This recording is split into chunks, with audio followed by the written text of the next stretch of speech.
dans ce débat. Amy Green, on va accueillir maintenant au téléphone Pierre Toulek, qui est président de l'association des Amis du Parti républicain. Nous l'avons au téléphone depuis l'Irlande. Pierre Toulek, bonsoir. Bonsoir. Alors parlons du camp républicain justement. Alors Mitt Romney est en passe donc d'être le candidat des Républicains. Après l'abandon hier, nous a-t-on dit, est-ce que c'est juste Jim de Newt Gingrich qui accuse donc Obama, lui, d'avoir accentué, je cite, la récession économique en menant une politique non américaine. Et il a ajouté que Obama a été épouvantablement européen, je cite. Alors que signifie selon vous, Pierre Toulek, cette critique dans le contexte américain, épouvantablement européen?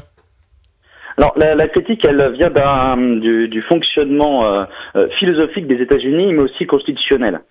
Contrairement aux pays européens, aux nations européennes, les États-Unis ne se sont jamais construits autour d'une capitale et qui avait tout le pouvoir sur l'ensemble du territoire. Aujourd'hui, il faut rappeler que les États-Unis, c'est un pays de 320 millions d'habitants. C'est énorme. Vous ne pouvez pas avoir une capitale qui va diriger tout pour tout le monde. Donc, le système américain, pour garantir les libertés de chaque individu, a une constitution extrêmement claire. Sur l'ensemble du pouvoir entre les États et pour international, vous avez le gouvernement fédéral. Et à côté de ça, vous avez 50 États qui, eux, ont le pouvoir pour réguler justement ce genre de choses comme l'éducation, la santé, etc. Donc, vous expliquez simplement par cette conclusion extrêmement simple de comment fonctionne le système américain. Oui. À partir du moment où vous voulez avoir un État fédéral extrêmement fort qui va tout diriger pour chaque individu, oui, qui est absurde à une échelle de 320 millions d'habitants, enfin 320 millions d'habitants, oui, vous êtes quasiment au demi-milliard d'habitants. Vous ne pouvez pas avoir une loi qui va décider comment la vie de chaque individu va fonctionner. Et c'est ça la critique de Newt Gingrich, c'est de dire que les États européens qui sont beaucoup plus petits, l'Allemagne 80 millions, la France 65, ont un fonctionnement lié à leur taille. Aux États-Unis, si vous avez un État local qui va prendre ce genre de position, tel que Mitt Romney l'a fait dans Massachusetts, il n'y a pas de souci. Si vous le faites au niveau fédéral, c'est anticonstitutionnel et ça va à l'encontre de la philosophie américaine. Très bien, Pierre Toulek, restez avec nous, nous allons marquer une pause, on vous reprend juste après et on écoutera évidemment la réaction de Amy Green, auteur de L'Amérique après Obama, paru aux éditions Autrement. Restez avec nous, à tout de suite. Africa numéro 1, 18h, 20h, le grand débat, Francis Laloupeau. Avec Jim Cohen et Emmanuel Dupuis, les deux débatteurs polémistes du jour, nous accueillons Amy Green, auteur de L'Amérique après Obama, aux éditions Autrement. Et nous sommes également au téléphone avec Pierre Toulek, président de l'association des Amis du Parti républicain. Amy Green. Alors, une réaction à ce que vient de nous expliquer Pierre Toulek, explication de cette critique adressée à Barack Obama par ses adversaires, Barack Obama qui aurait été épouvantablement européen. Bah oui, je voulais juste ajouter peut-être quelque chose. C'est pour dire que déjà le débat tel qu'il déroule aux États-Unis ne porte presque jamais, enfin, je veux dire même jamais, sur le fait que le problème avec la réforme du système de santé, c'est la question d'imposition, d'exécution à cause de la taille. Ça porte sur l'envie de susciter le scepticisme, le mépris pour un certain nombre de gens pour le gouvernement fédéral. Donc déjà, je pense que ça porte carrément jamais sur la taille, mais sur le fait que il constate que le gouvernement essaie de voler le choix du peuple. Donc déjà, ça c'est une chose. Deuxièmement, quand on utilise dans le débat américain le mot européen, c'est répandu. On peut dire n'importe quel critique républicain pour Obama, excusez-moi, qui invoque systématiquement le mot européen pour signifier autre. Donc c'est très chargé comment dans le débat aux États-Unis. C'est pas neutre.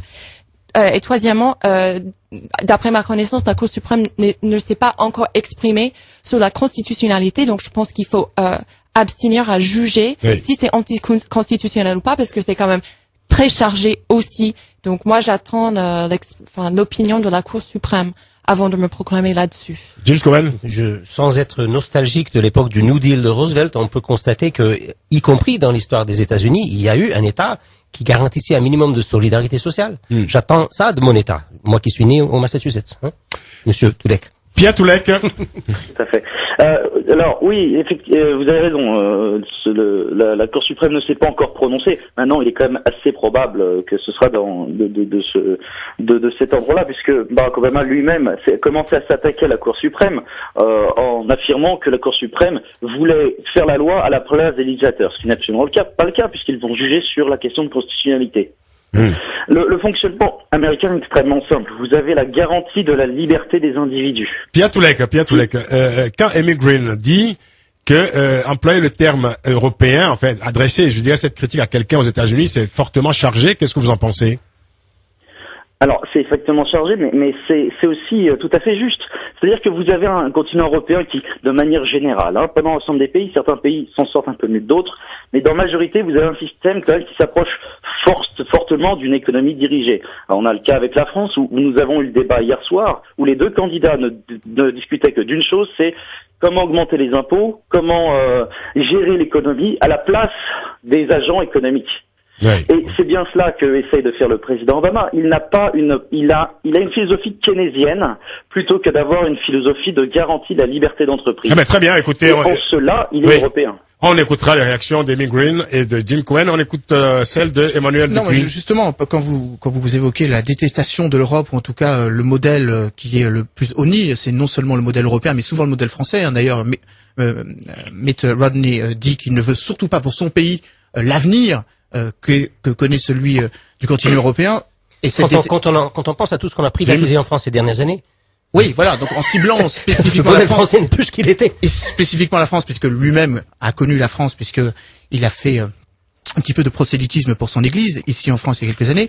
Mais c'est ce rôle de l'État qui récuse, parce que le contrat social en France passe évidemment par une centralisation du contrat social par une entité unifiée, alors même que les trois mamelles du fonctionnement des États-Unis depuis 4 siècles, c'est religion, capitalisme, individualisme. Et donc c'est ce libéralisme-là qui est érigé comme la valeur suprême. Oui. Et il se peut effectivement que Obama ne l'inspire plus ou moins pour une frange de plus en plus importante de la population.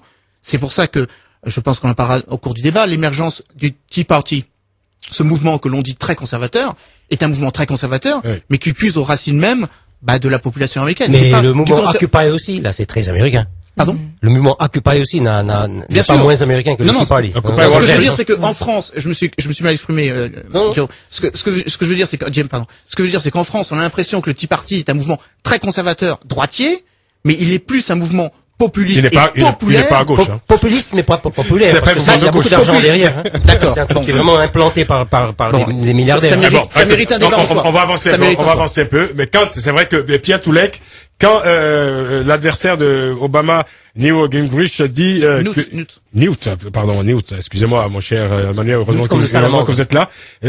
Quand il dit que Obama mène une politique non américaine, parce que là on a parlé de politique européenne, l'européanité d'Obama, donc qui est critiquée. Mais la phrase juste avant, précédente, c'était qu'il menait une politique non américaine face à la crise économique. Quand on emploie des termes comme ceux-là, politique non américaine, est-ce que c'était pas une manière comme ça, je dirais, de dire bon, écoutez, il y a une bonne Amérique et puis il y a l'autre Amérique qui serait un peu celle qui aurait trahi une partie du pays? Alors, je vais vous répondre d'une manière très simple. Déjà, premièrement, Newt Gingrich a fait des scores exécrables dans la primaire républicaine. Il n'est pas du tout l'adversaire de Barack Obama. Oui. C'est les propos de Mitt Romney qui vont compter dans cette campagne. Oui. De plus, durant les 5 dernières années, alors bien que je récuse totalement cette accusation, la gauche et les médias ont passé leur temps à affirmer que le président Sarkozy était un Américain et que c'était cela le mal en lui, et s'il n'était pas français parce qu'il était américain. Ça n'a pas beaucoup compté, je veux dire. Et bon, c'est du jeu politique, mais ça ne vient pas de celui qui va affronter Obama. Ça vient de Newt Gingrich. Alors, en France, vous avez des accusations anti-américaines quotidiennement envers Sarkozy qui viennent des leaders de la gauche. Pierre, quelles sont réellement aujourd'hui les chances du candidat républicain face à Obama qui demeure quand même, malgré tout, plutôt populaire? Est-ce que la candidature républicaine ne risque pas cette année d'être juste une candidature de simple témoignage? Non, je ne pense pas. Pour une raison simple, c'est si on regarde dans le passé, vous avez déjà eu une fois un candidat républicain qui a gagné après une primaire extrêmement violente. Il était extrêmement populaire auprès de la droite elle-même, et tous les sondages donnaient le président démocrate à la place à cette époque en place, gagnant avec une extrêmement grande marge. Ce candidat s'appelait Ronald Reagan, c'était en 1980. Et Ronald Reagan a récupéré le vote pour une raison simple, c'est que quand vous êtes un président en place, vous avez des moyens à la fois financiers, populaires, médiatiques, extrêmement plus importants que le candidat que vous avez en face. Oui. Mais le candidat qui est en face, Mitt Romney, a une capacité à construire une campagne extrêmement importante. Il est capable de faire une campagne, on l'a vu, qui l'amène à la victoire, on l'a vu cette année face à ses adversaires. Oui. Donc, au contraire, je ne pense pas du tout que sa candidature sera de témoignage. D'accord, Pierre Toulet, que je me tourne vers Amy Green. Alors, vous écrivez, vous, que le conservatisme social, dites-vous, c'est-à-dire, grosso modo, l'opposition au mariage gay, à l'avortement, la limitation de l'immigration, reste le socle des républicains. Alors, pour gagner, le candidat républicain doit donc davantage renforcer donc ce clivage, je dirais, entre les deux camps et se démarquer davantage sur le plan idéologique du camp démocrate, en insistant beaucoup sur ces thèmes qui sont très clivants, non? Oui, ils utilisent ce triptyque effectivement comme un socle, comme je dis, dans le livre. Mais c'est vrai que l'économie, c'est ça qui l'emporte. Hein. Oui. Donc effectivement, c'est le souci le plus grand des Américains. Et j'ajoute effectivement que l'administration, enfin la campagne, excusez-moi, je me corrige, la campagne de Barack Obama ne sous-estime pas du tout la qualité de Mitt Romney en tant que candidat d'opposition. Il se méfie de Mitt Romney depuis le début, il prépare des stratégies pour le battre depuis le début. Et effectivement, le Parti républicain s'est rassemblé derrière Mitt Romney de plus en plus avec le soutien de Newt Gingrich, ça sera peut-être aujourd'hui ou demain de Michelle Bachmann, etc. Donc ils tournent tout autour de la candidature de Mitt Romney. Donc c'est quelqu'un qui a les leviers financiers, qui a le soutien de son parti et qui sait réunir davantage les autres conservateurs de son propre parti ainsi que les centristes. Donc c'est quelqu'un que Barack Obama prend au sérieux, même s'ils vont essayer de le peindre comme conservateur. Mais plus il va dans ce sens, plus il essaie de rallier la base conservatrice du Parti républicain, plus il va cliver la situation et donner un vrai choix. C'est ce que je veux dire, oui, c'est ça. En parlant de conservatisme social, par exemple, quelle sera l'influence de ces fameux Tea Parties sur la prochaine campagne? La question de l'immigration, par exemple. Oui. Mitt Romney a pris des positions plutôt extrêmes dans sa campagne face aux autres candidats républicains pour se démarquer à droite et pour montrer qu'il était lui-même assez à droite. Et il est sur une position quand même assez extrême qui consiste à refuser toute régularisation à tous sans papier, alors qu'il y en a 10 millions aux États-Unis et des gens qui travaillent, qui sont très honnêtes et qui attendent leur tour pour intégrer la société américaine depuis 15-20 ans. Ça, c'est quand même extrême et ça va lui coûter cher d'ailleurs. Et il a même proposé l'autodéportation, ce qui est quand même incroyable. La déportation l'autodéportation. Autodéportation. Ah, oui. Les gens n'ont qu'à partir tout de créer des conditions. Mais effectivement, la campagne d'Obama essaie de montrer, de peindre Mitt Romney comme un conservateur dès maintenant pour qu'il puisse voler le storytelling, comme on dit, le narratif, le récit de Mitt Romney, de le caractériser comme ça d'ores et déjà, désormais. C'est pas très difficile dans le cas de Romney, je dirais. Moi, Pourquoi vous dites ça? Parce que, écoutez, je ne reproche pas spécialement à l'homme de s'être enrichi dans le capital financier, mais il a une certaine arrogance par rapport à ça. Oui. C'est-à-dire que c'est vraiment quelqu'un qui incarne l'autonomie du capital financier face au reste du monde et advienne qu'il pourra, enfin, dans les rapports sociaux, bon, s'il y a des inégalités, pour lui, c'est tout à fait naturel. Nous continuons de faire le point sur cette situation politique aux États-Unis à quelques mois de la prochaine présidentielle avec nos invités, Amy Green, avec Pierre Toulet, qui va répondre pour son candidat républicain après la pause, et avec le débatteur évidemment Emmanuel Dupuis et Jim Cohen. En tout cas, merci infiniment pour tout cet éclairage. On a besoin de comprendre un peu, de décrypter. C'est vrai qu'on a voulu faire cette émission à l'issue des primaires républicaines. Voilà, maintenant qu'on arrive évidemment que le paysage politique se décante aux États-Unis, il était bon de vous inviter, Amy Green, pour justement mieux comprendre un peu ce qui se joue aujourd'hui aux États-Unis, les enjeux de cette prochaine présidentielle de novembre prochain. Nous continuerons d'en parler après la pause pour le journal c'est à 19h depuis Libreville. À tout à l'heure, à tout de suite. Africa numéro 1, 18h, 20h, le grand débat, Francis Laloupeau. Avec nos débatteurs polémistes, Jim Cohen, professeur d'études américaines à l'Université Paris 3, co-directeur avec Andrew Diamond et Philippe Verweck, de l'ouvrage L'Atlantique multiracial, discours politique déni aux éditions Cartala. Jim Cohen, vous êtes un peu sceptique. Je n'ai pas bien prononcé le titre de votre ouvrage. Non, ça va. Non, mais j'ai participé à un autre ouvrage qui s'appelle justement Le bilan d'Obama. C'est vrai. Le bilan d'Obama, voilà. Dont les directeurs étaient Vincent Michelot et Olivier Richomme, des professeurs de sciences politiques à Lyon, spécialistes des États-Unis et qu'on peut lire où? Presse de Sciences Po, ça se trouve partout. Très bien. Donc, presque partout. Et avec vous, autre débatteur de cette édition, Emmanuel Dupuis, consultant sur les questions de stratégie et de défense, et nos invités, Amy Green, auteur de L'Amérique après Obama, paru aux éditions Autrement, et avec nous au téléphone, Pierre Toulek, président de l'association des Amis du Parti républicain. Africa numéro 1, le grand débat. Alors, on peut se débat. Alors, Emmanuel, depuis, vous aviez une intervention à faire juste avant le journal. Vous n'avez pas le temps de le faire. Oui. Faites-le donc, et on revient donc à Amy Green et à Pierre Toulek. Je voulais réagir quand vous évoquiez le conservatisme de Mitt Romney, qui est évidemment indéniable. Je rappellerai quand même que la primaire n'est pas tout à fait terminée, puisqu'il y a encore des candidats qui ne sont, qui résiduels, mais qui malgré tout ont tout à fait le droit de se présenter et d'essayer de récupérer les suffrages. Et j'en ai notamment un en tête quand vous évoquez la question de l'immigration, qui est une question effectivement qui identifie particulièrement Mitt Romney.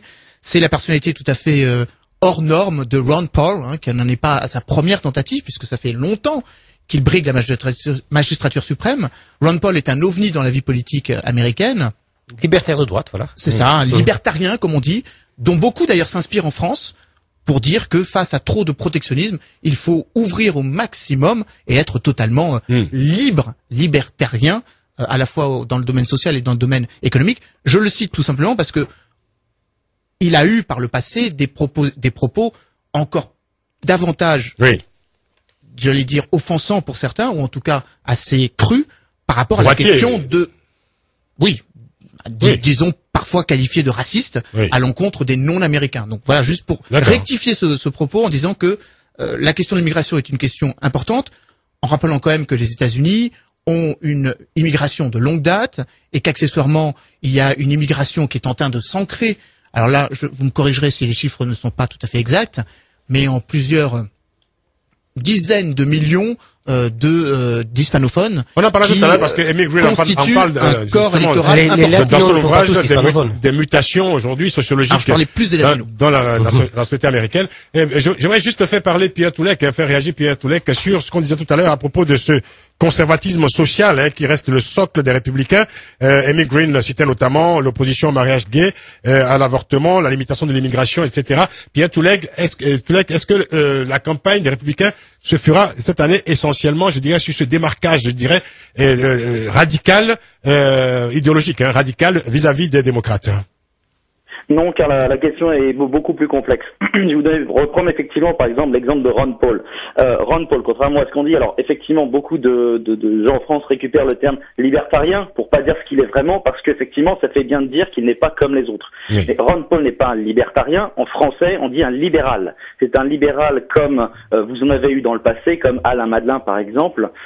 Il n'est pas contre l'immigration, il est conscient des problèmes qu'il y a sur la frontière, puisque vous avez énormément de problèmes, notamment avec la guerre contre les gangs de drogue sur la frontière sud des États-Unis. Et comme lui-même vient de la frontière sud, c'est deux problèmes séparés, monsieur. Les guerres, les cartels de drogue et les immigrés, c'est deux choses séparées. Il s'agit simplement de constater qu'il y a un véritable problème de danger. Oui. Mais Ron Paul, en tant que libéral, souhaite que les frontières soient moins importantes, que chaque pays se protège, bien entendu, mais que ceux qui viennent et qui travaillent aient la totale liberté de le faire.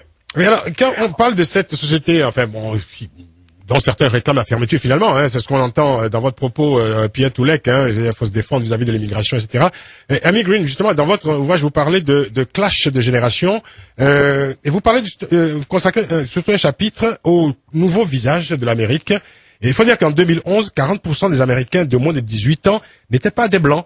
Et ce chiffre dépassera 50% en 2020. Est-ce qu'il y a aujourd'hui deux Amériques, je dirais, alors pour faire vraiment schématique et tout à fait caricatural, est-ce qu'il y a une Amérique qui se diversifie face, je dirais, aux WASP, parce qu'on appelle les WASP aux États-Unis, c'est-à-dire, comment on dit ça, White Anglo-Saxon Protestant. Oui, tout à fait. Et en fait, c'est même moi qui souligne également dans ce texte qu'il y a deux Amériques qui s'annoncent. Une Amérique peut-être incarnée par Barack Obama, une autre par certains républicains, certains de son opposition. Oui, parce que on a cette Amérique jeune, multiraciales, multi-ethniques, qui ont fréquemment un parent né à l'étranger, qui ont vu les effets positifs de l'intervention gouvernementale pour créer des opportunités socio-économiques pour leur propre famille. Donc grâce à ça, ils avaient accédé à de bonnes écoles, etc. Et donc, on a également de l'autre côté, et ça s'appelle les millennials, nés autour du millénium, entre 81 et 2000. C'est ça. On a de l'autre côté une Amérique blanchissante, je ne sais pas si c'est bien le mot que je cherche, mais de toute façon, c'est une population vieillissante, majoritairement blanche, donc ce sont des baby boomers nés juste après la Seconde Guerre mondiale. Oui. Et c'est une population qui est très sceptique à l'égard du gouvernement, qui se méfie beaucoup de l'intervention étatique et qui est actuellement, qui compose le système. C'est eux les chefs de gouvernement, d'entreprise, etc. Donc eux, ils sont le composant principal du système actuel. On a de l'autre côté cette jeune génération qui ne ressemble plus au père fondateur. C'est une première dans l'histoire américaine qu'on voit ça. Et donc, ce sont des gens qui font confiance aux institutions gouvernementales, qui veulent plus d'intervention sur des questions d'école, etc. et qui vont arriver à la tête. Donc, qu'est-ce que ça va donner quand l'Amérique, ce jeune Amérique qui regarde davantage l'Amérique du Sud, l'Asie, qui n'ont pas forcément des origines culturelles européennes, des origines ancestrales ou culturelles européennes. Qu'est-ce que ça va donner quand la diplomatie, quand l'entreprise, quand la politique est dirigée par les hispaniques, les asiatiques, mais toujours américains? Qu'est-ce que ça va donner? C'est fascinant comme question. C'est tout à fait intéressant. Jim Cohen? Écoutez, je crois que oui, le tournant démographique est en train d'être, enfin, c'est une vraie réalité, ce que décrit Amy. Je suis là aussi un tout petit peu sceptique parce que on assiste aussi à la montée d'une minorité de latinos qui sont très installés dans la classe moyenne, qui sont dans les conseils d'administration de certaines entreprises et qui sont culturellement, comme tout le monde, il n'y a pas la petite différence hispanique qui se fait beaucoup sentir, sauf un peu sur les bords. Et on évoque un héritage ethnique un peu comme les Européens le font vis-à-vis de leurs ancêtres irlandais ou italiens. Je n'ai pas encore vu vraiment quelque chose de vraiment très très marquant, et je suis censé être spécialiste de la question des latinos aux États-Unis, mais je vois pas une grande différence culturelle qui serait en train de bouleverser les rapports sociaux aux États-Unis. De ce point de vue, les chocs de civilisation prévus par Huntington, y compris à l'intérieur des frontières des États-Unis, ça je le vois pas du tout. D'accord. Et puis Pierre Touleg, qu'est-ce que vous pensez de cette mutation sociologique aux États-Unis justement? Est-ce que vous pensez que cela se passe en douceur et que l'Amérique absorbe, je dirais, très paisiblement ces mutations? Alors, je pense que ça se passe effectivement en douceur pour une raison simple, c'est que contrairement à ce que les démocrates aiment faire croire, vous avez une droitisation de l'électorat d'origine immigrée qui est très forte. Par exemple, en 2010, simplement en 2010, vous avez eu dans les États du Mexique et du Nevada des gouverneurs hispaniques élus sous les couleurs républicaines Tea Party. Oui. De même, vous avez eu en Floride un sénateur qui était élu sous les couleurs Tea Party, qui est lui-même hispanique. Exact. Marco Rubio. Vous avez aussi deux personnes qui ont été élues représentants en Caroline du Sud et en Floride, qui sont tous les deux Tea Party et qui sont eux totalement afro-américains, noirs. Oui. Alors Pierre Touleg, on arrive à la fin de ce débat sur la situation politique et économique aux États-Unis. On va faire un tour de table rapidement. Alors on va pas se livrer au jeu des pronostics évidemment. Est-ce que à 6 mois de l'élection présidentielle, quel est votre sentiment, Amy Green, sur l'issue de cette présidentielle dans 6 mois? Est-ce que il peut y avoir des rebondissements, des surprises d'ici là? Est-ce que c'est une élection disons fortement incertaine? Il y a toujours beaucoup de marge. On sait toujours pas. 6 mois, c'est quand même très tôt pour faire la pronostic. C'est long. On peut donner ses espoirs, mais ce n'est dans aucune dites-nous votre espoir incidence, et argumentez-le. Voilà, il peut toujours avoir des surprises. On connaît la fameuse surprise du mois de septembre qui pourrait tout à fait bouleverser les dynamiques de l'élection. Oui. Je pense que je pourrais donner mon opinion. Je pense que l'Amérique pourrait souhaiter une réélection de Barack Obama, mais dans aucun des cas, ce n'est gagné. Voilà, il reste encore beaucoup. Mitt Romney, c'est un adversaire formidable. C'est quelqu'un qui sait faire la politique, qui sait lever le front, qui sait rassembler derrière lui. Donc effectivement, c'est pas gagné. Il reste beaucoup à voir. Une question que je voulais vous poser quand même, Amy Green, avant qu'on se sépare, avant qu'on se quitte. Est-ce que au plan de la politique étrangère, Obama est parvenu à rendre l'Amérique plus aimable aux yeux du monde, comme il avait promis au moment de sa campagne il y a 4 ans? Je pense que c'est vos auditeurs qui peuvent répondre mieux à cette question que moi. Excellente Mais réponse. je dois dire que très sincèrement, c'est quelqu'un qui a et qui a réussi à éliminer l'anti-américanisme. C'est quelqu'un qui a introduit les États-Unis au monde. On peut être déçu ou satisfait des résultats sur des dossiers. Il y a encore des dossiers qui traînent comme la Syrie, etc. Mais au fond, je pense que c'est quelqu'un qui cherche. Il y a des drones qui survolent. Je pense que c'est quelqu'un qui essaie quand même de réorienter la politique étrangère américaine pour accueillir des changements sans céder la domination, par exemple, peut-être américaine, mais c'est quand même quelqu'un de très intellectuel, de très habile. Je pense qu'il a fallu représenter les États-Unis au monde et qui a déployé Hillary Clinton avec un grand succès à faire beaucoup plus de relationnel avec à la fois les leaders et le peuple. Pierre Toulek, est-ce que Barack Obama, est parvenu à rendre l'Amérique plus aimable aux yeux du monde? C'est une question assez difficile à y répondre. En fait, ça dépend totalement de dans quel pays vous regardez. En France, effectivement, il y avait une détestation du président Bush par manque d'information. Par contre, quand vous regardez dans de nombreux pays de l'Europe de l'Est, ou en Asie, ou en Afrique d'ailleurs, où le président Bush était extrêmement populaire et ces politiques, notamment le bouclier antimissile dans l'Europe de l'Est, étaient totalement soutenues. L'arrivée d'Obama a fait l'effet d'une douche froide, et lorsqu'il a en plus mis en place son programme, comme la suppression unilatérale sans même négocier avec les pays d'Europe de l'Est, pour abandonner devant la Russie l'idée de mettre un bouclier antimissile, donc défensif, c'était pas quelque chose d'agressif, c'était quelque chose de défensif. Eh bien, dans ces pays-là, la réaction est extrêmement négative et le président Obama est vu de manière extrêmement négative lui-même. Merci Pierre Toulek, vous êtes président de l'association des amis du Parti républicain. Bonne soirée en Irlande. Merci infiniment. On va ici en studio, il nous reste 30 secondes pour conclure, Jim. Écoutez, je pense que l'élection va être serrée et ce que je ne souhaite pas, c'est une mauvaise surprise du type guerre déclenchée par Israël contre l'Iran qui piégerait Obama. Ça, je ne le souhaite pas. Apparemment, la situation se calme en ce moment, mais il faut être très vigilant. Amy Green, alors 30 secondes, Emmanuel. Pronostic. La difficulté de Mitt Romney, c'est qu'il n'est pas issu de la religion majoritaire aux États-Unis. Je rappelle qu'il est mormon, et c'est une difficulté supplémentaire quand on sait le poids des télévangélistes et le poids de l'implication ou de l'immixtion du religieux dans la sphère médiatique. C'est un handicap. Qu'est-ce que vous en pensez, Amy Green? Jusque vous confirmez ça? C'est cette difficulté, ce handicap? Je pense qu'il a peut-être d'autres faiblesses, peut-être plus importantes que ça, mais pour l'instant, la religion est absente dans les discussions, dans le débat présidentiel. L'équipe d'Obama lui-même a dit qu'il ne faut pas évoquer la religion de façon négative, ainsi que d'autres leaders républicains au Congrès, dans le Sénat. Tant mieux. Il y a eu d'autres moments dans la vie politique américaine avant, donc ça nous le change papa de Romney, qui est ça nous change justement de Bush, ça nous change de l'ère Bush, où la religion était très présente. Je pense que la campagne Obama a de quoi se contenter pour attaquer Romney sur peut-être d'autres plans que ça. Merci à vous, Amy Green. Je rappelle, vous êtes l'auteur de L'Amérique après Obama, paru aux éditions Autrement, et on aura l'occasion de vous réinviter certainement d'ici cette élection présidentielle dans 6 mois, en novembre prochain, aux États-Unis. Merci infiniment de nous avoir apporté ces éclairages sur votre pays. Merci beaucoup. Merci à vous. Africa numéro 1, 18h, 20h, le grand débat.